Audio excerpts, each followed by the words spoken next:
Diaz refusing a bag from the PFL. A big bag as well.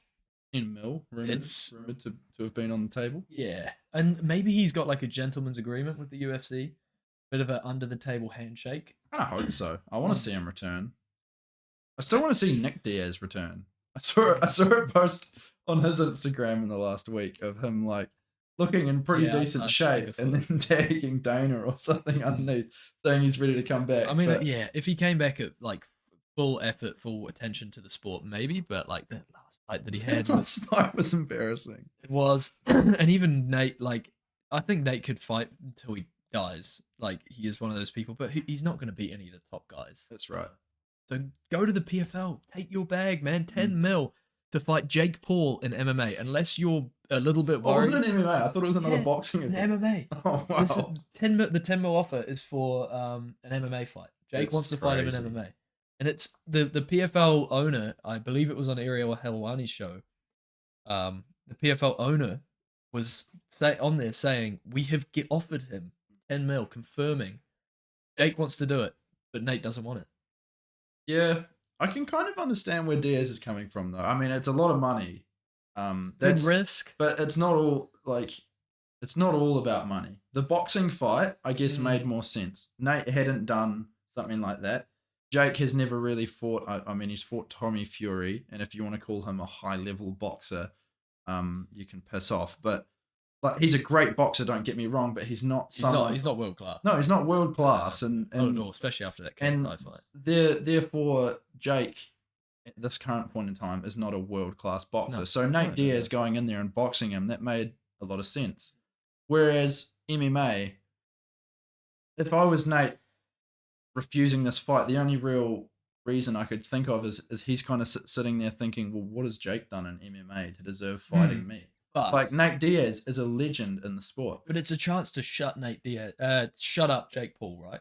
He can submit him because he's got all the experience. He should be able to beat Jake. And he would submit him. But it seems like That's the thing. he's You like just know worried how that he's gonna lose something. 10 million. The only thing I can think that is stopping him from doing this is that he's got some agreement with the UFC. Like, if I ever come back to MMA, it's going to be with you. Okay. Why would you turn down 10 mil to fight someone who's never fought in MMA before, who's been talking all this shit about you, to be able to strangle him and shut him up for good? Are Like, you going to shut him up for good? Do you think anyone has the capability of no, shutting up you won't Jake shut him Paul up for good. But it would be a huge win, just like Ngannou against Fury in the MMA corner, to stop this guy from going out there and just beating up all our legends. It's like, oh well, you came over to our game, you got submitted. I don't know. It seems weird to me that he won't take Yeah, it. I mean, we've both got different ideas on why you won't take it, and they both kind of make sense. It's all probably a mixture of Yeah, I stuff, think really. there's definitely something else going on behind the scenes there, but Mm. yeah, it does seem like a fight that he would win easily. Easily. So there's He's a yeah, high level black belt. there's definitely something that you miss. Yeah. We'll see what happens there. I mean, things could change. I'd love to see him in bare knuckle. Yeah, bare knuckle I against. reckon Nate Diaz is like he's the perfect build for it because he loves a scrap. Yeah. Do you know what I mean? And that was the same thing with Mike Perry, is he loved a scrap. And now we've seen him really come to life in bare knuckle boxing. That was where he should have been, in my opinion, Yeah. from the get go. For sure. Yeah. Diaz obviously doesn't have the power, or the youth, the raw power that someone like Mike Perry has, but yeah, he can go in there, he can take a hit, and he can Yeah. like he'll trade with you. It would you be know? very, very cool to see him. There's a lot of good matchups there as well. Mhm. Like you say, Perry, Eddie Alvarez. Eddie Alvarez, that's another one who's been Chad doing. Mendez retired. Would have been a cool one. Yeah, I think he just fought the once or twice or something. There's a few other guys, that would be pretty awesome to see him over there, but who knows? Diaz is a very tricky person to kind of pin down and understand what he's. Definitely. Both of them, huh? Yeah. Diaz thing. It's a family thing. It is. Runs in the blood. But yeah, so there's a few other things, we need to talk about. So moving on, Ngannou, he has been running wild on social media. Yeah. Absolutely eating up this win that he had. Obviously he lost, but let's be real. Yeah. As you would. I He mean, lost the fight, The boxing fight. He did, but he won the war. Yeah, and he won the world. Yeah, he won the He's world. the ace That's a much. Yeah, he lost the fight, but he won the world. Yeah, He won the people. he won the people for That's sure. right. He's been going mad on social media. It's quite cool. It has been like cool. it. I saw a lot of discussion around the illegal elbow that was never Called. never It's a called in good the elbow fight. too. It was a very good elbow. Yeah, Francis just ate it. Yeah, as you'd expect. Got a hell of a chin, that guy. He does, And it's yeah. something that hasn't been like touched on so much, but Yeah, he's never been rocked. it's something we really saw in this fight was just he can get touched up quite a bit, whether it be legal or not, and he's going to keep moving forward and yeah. So that was very impressive. But yeah, the elbow, that was a bit disappointing. I mean, who knows what a point off in that round could have done? Yeah, It could have exactly. swayed that last. It would have done, right? Would have made it a It draw. would have made it a draw. There should have been a point off. It definitely should have been a point off. There's no question about that. You can't elbow box. It's a full like, and that was a full contact as well. it It's was a not big like one. it brushed over his chest or anything like that. It connected with his jaw, and it I would think, have had some effect on him. Yeah, 100%. There was talks of getting a point deducted for the Superman punch. Like the ref complained about that. It's like, well, legal that's though, isn't it? legal. Yeah. Yeah, he like someone had complained about it, and it's like, yeah, that's completely It's a bit legal. of showmanship. Yeah, elbow isn't. How did you not see that, ref? Like, come on. But yeah, he's been calling out the likes of Deontay Wilder, Anthony Joshua. I think his name Eddie Hearn has been absolutely frothing to get Anthony Joshua that fight because he knows now this is the guy. This is the guy that we need to put against our guys. 100%. Like a big win against Ngannou could mean a lot because he just went that fury. People know that he's valuable, and like I say, he's been calling out a bunch of people on Twitter. Having one fight and then being the most relevant heavyweight boxing boxer in the world, it's a pretty deep. Like you said, he won the world, and He did. And you're right. Every promoter with a top level heavyweight right now will be mixing everything together in order to try. He is 50 mil. Yeah, he is 100. There's a lot on the table. There'll be a lot of options thrown at him soon, but he deserves every single last bit of this as well. Such a good guy, and he deserves it all. Like I think so far we've talked about how Francis is a good guy in every episode. So we'll try. We'll avoid that. This is no. We've touched on that enough, and he knows. He knows we like him. He was on the pod on that first episode. He's been another big name that refused to. We're not going to list that one. But he called out Jones and Stipe as well in MMA. I think he called out Jones. Said like John Jones is injured. Stipe, let's do it, and then we'll enter him. And when John Jones is back, the winner will fight. My question is, when he's calling out these guys like John Jones and the UFC contract being signed to the PFL, how does that work? I think, well, basically, this is how it works, kind of, I guess. The PFL and Francis Ngannou are willing to work with the UFC. Right. They are willing to do anything to make that happen. The As UFC you would, is though. Not. 100% they're not. Yeah, like, why wouldn't the PFL... Yeah. I mean, from what we've heard, a dying organization. Why wouldn't they want to work with the most thriving MMA promotion? Everyone wants to. That's right. The UFC just want a monopoly over the game. Kind of. They will never work. Unfortunately. Could happen though, like who knows? I mean, I understand how in other like fighting sports like boxing we do see co-promotion. It would be nice maybe to see that a little bit more in MMA, but that like we've kind of recently like briefly brushed on. There's not the level of competition that there is in the UFC. Francis did, whether you like to agree with it or not, he was the one who walked away from the UFC. Yeah. He would have had a contract offer on the table that he turned down, and it wasn't up to his standards. But his standards sounded a lot higher than anyone else's.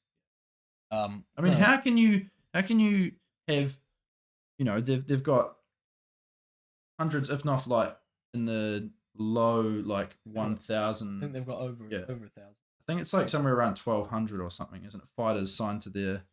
We'll bring that up too. We'll have a geese. But how can you have that many fighters on your roster who, sure, some of them wouldn't be happy with how much they're being paid, but they know that, to get to get those higher contracts, you've got to make a name of yourself, and you've got to have some big moments, and you've got to It's a prove business at the end it's a of the day. business. That's right. So yeah, 578. 578. We were double. We were double. Yeah. Over double. Crazy. But no, you're completely right. It's not the business model that the UFC operates out of, and it's understandable why they went this. Can they maybe make terms in the future and do something? Because Ngannou's obviously this massive star now. Can the UFC be like, right, we'll work with you? I don't see it happening. No. The UFC don't need to do it. No, they don't. That's the thing. If he didn't like, he went over and fought Tyson Fury in boxing, and like we brushed over it earlier in the week, that could have been something the UFC like signed up to. You know, we've seen them do it with Connor and Floyd. It would have been cool. This would have been a couple of years ago, however. They could have made it work. And yeah, they could have made it work. There's no doubt about that. But to have him coming back now after fighting once since getting out of the UFC, having a big boxing fight, sure, making his name worth so much more. For him to now turn around and go, "Hey UFC, you should take me," like it. Yeah, They copped a lot of shit for letting him go, and like we also talk about, they fumbled the bag a little bit in terms of letting him go out on his own and make all this money, but they shouldn't have to then just accept the fact that he's a big name now. Let's just take him back because this of guy that. doesn't work with our business model. We're not going to work. With Yeah. it, basically, it is business at the end, and it's too big of a risk for the kind of get involved. I guess. Yeah. If Yeah. I was sitting in that chair, I wouldn't be having a bar of it. I mean, like we say, we support the guy and all of that, but that's not how you run That's things. not how it works in the Yeah. UFC. And the only reason I bring it up is because John Jones versus Francis Ngannou is like the only fight I really, really like. If I could only pick one fight, Yeah. Okay. that, like, I really, really need, Yeah. it would be that. And it's never going to happen. But if it could, if there's any way, like, I'll cling on to that hope until Oh yeah. they're both 50. Yeah. And then they'll fight in the Coliseum. Right.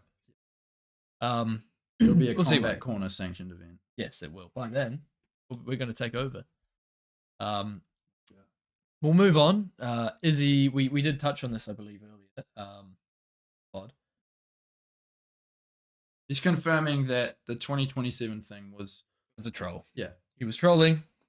We kind of fell for it in a way, but we didn't. Also, we did say that we didn't believe him. Yeah. I think the fact that we just reacted. That offhand comment caught so much traction, and there was so many articles that blew up because it was about Izzy not coming back until 2027. I mean, so many people fell like hook, line, and sinker for it. Sure, there was like a bit of a feeling between you and me, like, when is he coming back? And all of that is still unconfirmed. But yeah, there's no way it's 4 years away. He'll take a decent break. He'll get rejuvenated. Maybe he'll get one of these surgeries done that he's been kind of talking about, like very under the table kind of talking, like never really putting out there what exactly it is he needs to get done, but getting some of these health concerns taken care of. And then coming back and fighting, not having all of this baggage sitting, Yeah, exactly. It would be good. Give him a year or so. I think it's going to be about it. From now. I think the cool thing though as well is when he comes back, it's hopefully it's going to be a slightly different Izzy to what we've seen before. And it's going to be someone that has already cemented their legacy. Sure, they're not the champ anymore, but there's so many fun fights left for that guy. Absolutely. And he's still one of the best, if not maybe the best middleweight there is. Like against 99% of fighters. It's just that, Strickland definitely had him on that day. But, he could beat Strickland. He could beat any of the other middleweights. Really could. And he's proved that over and over again. Well, yeah, we saw that with Alex Pereira. He went out there and, like we talked quite about it, a lot about just before 4 rounds to Izzy, maybe 3 out of the 4 that had taken place before that, and then gets TKO'd in the 5th, walks out there in the second fight and knocks him out cold in the second round. He can do that to anyone. That's right. Honors.